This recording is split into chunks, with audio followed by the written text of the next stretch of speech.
But it's a great chemical. Dopamine is great. You don't Naturally, have to. You don't have to change all your other. Yeah, natural dopamine. But they're getting this release of dopamine. Mm-hmm. They want it. They like that. That's addictive. It's addictive. So feed them that real dopamine. Right. Not the artificial, not the sugars, not Right. Here, let's go get a sundae because I messed up today. The real. It's going to take some hard work. You get them on their back. You get them that way. Cool. You get them on their side. Cool. Other side. I'm watching them. Then this is what we do during our warm-ups. I'm watching them to see how far I could take them. And I see a kink in their chain, that person's stopping there. And I just let them keep going because they're figuring it out. They're kids. Right. You can't force it on them. Right. but once I go through my checklist, then they're kneeling. Then they're still able to hold their canister of air. We can talk about that later. They're holding their canister of air. Then they're in a split stance. Then they're in a bilateral stance. And I'm just checking them. Bop, bop, bop, bop. Check. Might have to throw a ball in their hand. Keep them busy. And it's keeping them busy. It's teaching them how to rotate their thorax. It's teaching them how to disengage their lower extremities from their upper extremities while being able to hold pressure and explode. Which is the damn punch, isn't it? So I'm going to throw this into the mix because I'm noticing something here. For somebody who hated school, right, it's simple. For somebody who hated school and thought that the teachers were idiots, it sounded like you went to a lot of school because it's the way you're using your words, your verbiage. You sound like an intellectual. You had to have gone to medical stuff, something not physical. I mean, you went something beyond boxing. Yeah, I mean, because the way you're talking about kinetics, you're talking about neurological. I mean, you're doing all these things that tells me you have had to have gone to some kind of schooling for that. Not your technical schooling. Yeah, of course not. I know, but there's something there. I still work as a housekeeper at a corporate facility at Genentech. Oh, okay. So I work as a housekeeper, and long story, that's another. Yeah, I've seen you in your shirt. But that job allows me to do this, so I kind of play the hokey pokey. Okay. I'll be working there and I'll come here and I'm back and forth. But being around those people, and I tell this to all young people, you don't have to be rich. Just be around rich people. You don't have to be rich because they don't want broke friends. No. Right? So they're going to help you. They're going to assist you. Yeah. Now, when I'm working, and I don't do it for the money either. But, being a housekeeper, and I almost took that job to punish myself because I was a business owner before I took that job. Mm-hmm. That business failed. I was in pressure washing. That business failed, and I almost was like, you know what? You deserve this job. Go clean these toilets. Go do these things. And what ends up happening is I start talking boxing with some random scientists, start teaching boxing classes, start turning into a personal trainer. Oh, yeah, they have a really nice facility. And the only way you could be a personal trainer there, I'm not supposed to say this, but the only way you could be a personal trainer there is if you have your degree. Right. I became a personal trainer because this guy, who was a high-level guy, we would talk boxing all the time, he wanted me to personal train him. My boss said he's not a personal trainer and he doesn't have the credentials. He said, who do I need to talk to for this guy to be a trainer? Wow. My district manager comes from Michigan, comes down and says, look, you don't tell anybody about this. We'll edit this out, I guess, first No, leave it. Leave it. But what's funny about it, it's funny because, you have the people tell you, oh, you need a degree to do this. You need a degree. Get in entry level. Mm-hmm. Clean the floors, clean the toilets, be a hard worker. Right. Man, I've picked up garbage at times, and I've had some of the people come up to me and say, hey, you want a job? I was like, what kind of job? One guy even said, you want a real job? I was like, oh, what? Yeah. He didn't know. But I was like, nah, I'm okay, But he said, I need people like you in my department. Right. And I don't have a degree. Doesn't matter, man. You know me. But we know people. But that's the thing. So when somebody tells you you have to have this, man, go test that limit. Go test that limit. I have to throw a bit of a wrench in that particular. Great advice. Don't get me wrong. but a lot of that has to do with your personality. Yeah, how You could come be a across to great people. worker, but If you're a you dick, don't have that nobody wants personality, you. nobody's gonna want to work with you. Yeah, I mean, you've always been very personable, even around just us, and Mm-hmm. you've never just, I mean, you know how Thank you. other fight systems yes. against another fight system, they're always bad mouthing, always, pumping the chest and doing this thing, and you've always looked at it and said, no, that's not how. And I haven't always looked at it like that. I used to play the game as well. Really? Yeah, but see, from what But from what we know, and we didn't know you back all then. we've ever right. seen is that you've Yeah, always with been this very, person. Well, How do I I, put this the truth delicately? comes out, folks. well, I mean, growing up, you believe you're the best. Your system's well, the you're best. supposed to. You yeah. have to. You know, and my boxing coach, who was my mentor, who I worked for, I think for 4 years for free, and just as a bucket guy, Yeah. make guy, he'd tell me coach his guys, what do you want me to do? He would tell me what he wanted me to work. So I was an intern for 4 years, and where was I going with this? And so How you got out of that mindset of yeah, so I go and he tells me, all right, Fernando, well, it's time for you to go. I was like, what do you mean? Yeah, He's like, there's nothing for you here. There's nothing left for you. you're get done. out. Get out. He's Bye. You're like, what? He the- still thought he was joking, What a dick. I'm working for free. and you're firing me. And then he's like, you need to go. You need to go work at another gym. You need to go figure something out. So I looked around, and then boxing is, like you were saying, it's very in my experience, has been very egotistical. Oh It's, yeah, yeah. and it's like, I'm not going to bow down to this dude. I'm not bowing down to that dude either. I'm not bound to, I ain't doing Man, I only respected that guy. this. So I end up going, so at Genentech, actually, the manager was training MMA fighters, needed somebody to hold pads for him. I was like, all right, I held pads. And then I ended up taking over. I ended up getting voluntold Voluntold. Voluntold. to, I like it. to take that fighter to different gyms and do sparring with. Right. I would go to different MMA gyms, and you see wrestlers, you see jiu-jitsu Right, guys, you yeah. see judo guys, and you're like, wow, this is, you go in there like, oh, I'm a boxer. And then you go in and you just start, oh shit, that's pretty sick. And damn, that's pretty sick. Right. And then you get to the point where I did jiu-jitsu for 9 months. And everybody's like, oh, why'd you quit? Why'd you quit? You didn't like it? Whatever it was. And I said, no. I had just finished boxing for so many years. Right. I knew what it was, and I knew the commitment it would take to be good at jiu-jitsu. So I Right. liked it so much, I said, you know what? I'm not going to give it up. Yeah. I'm done. So I walked away. I You might, know how deep you would have gone into it. right, I might revisit it when I get older. There's But just here and there. right now I'm good. Yeah. So I do jiu-jitsu for 9 months, and I'm learning these things, and I'm pulling these tricks, from dirty boxing. And everybody's like, oh, what the hell? You get somebody on the rope, you throw an uppercut, but oops, the elbow Yeah, just elbow so hits happened to hit your ribs. Your ribs. So I would grab people's lapel and just give them the little elbow and just to hear them. I'm like, And then turn him. and As he giggles around. and you mess with people. Right. And vice versa. In jiu-jitsu, I learned that if you push somebody and they push you back, you could roll with them. Yeah. Right. I would go in the ring, and then I would shoulder check people, and as they would push me, I would let them through and then end up hitting them. So I was like, wow, jiu-jitsu and boxing have a lot of the same principles. Right. And then there was this awesome wrestling guy, Travis Lee. I think he still trains over at El Nino. Travis Lee, okay. He went to University of Cornell, this big time wrestler. Right. And I saw him playing with people. Like, people were trying to kill him.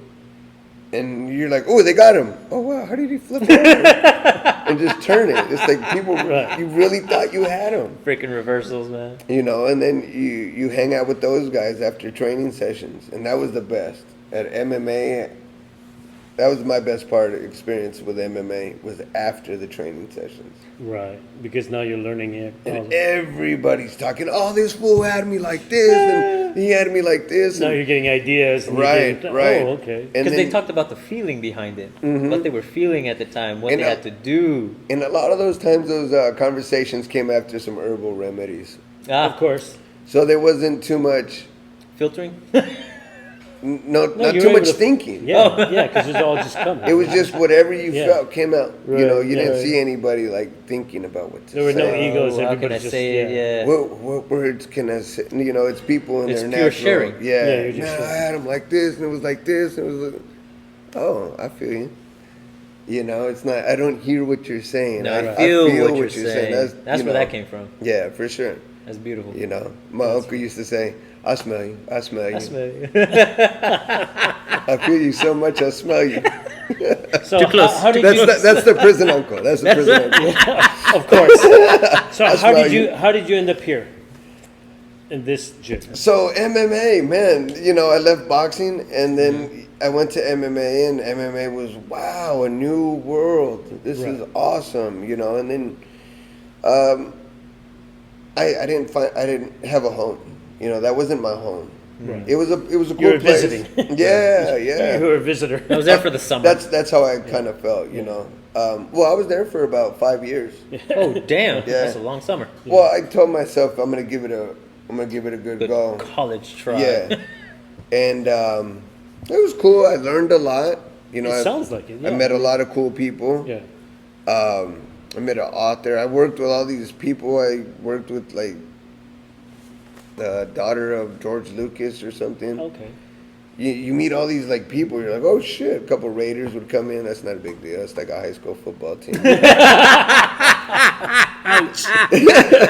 He said it. Just kidding. It's okay. They're in Vegas now. But you know, it was cool. It was a good experience, but it wasn't what I was looking for. You know, Right. it's feel right. It just didn't feel right. So It felt like a job, Right. And I didn't want to work. You know, from what I'm hearing, you're trying to find yourself. 100%. You know, through all this time 100%. you're trying to find out 100%. what is going to make me me. Yeah.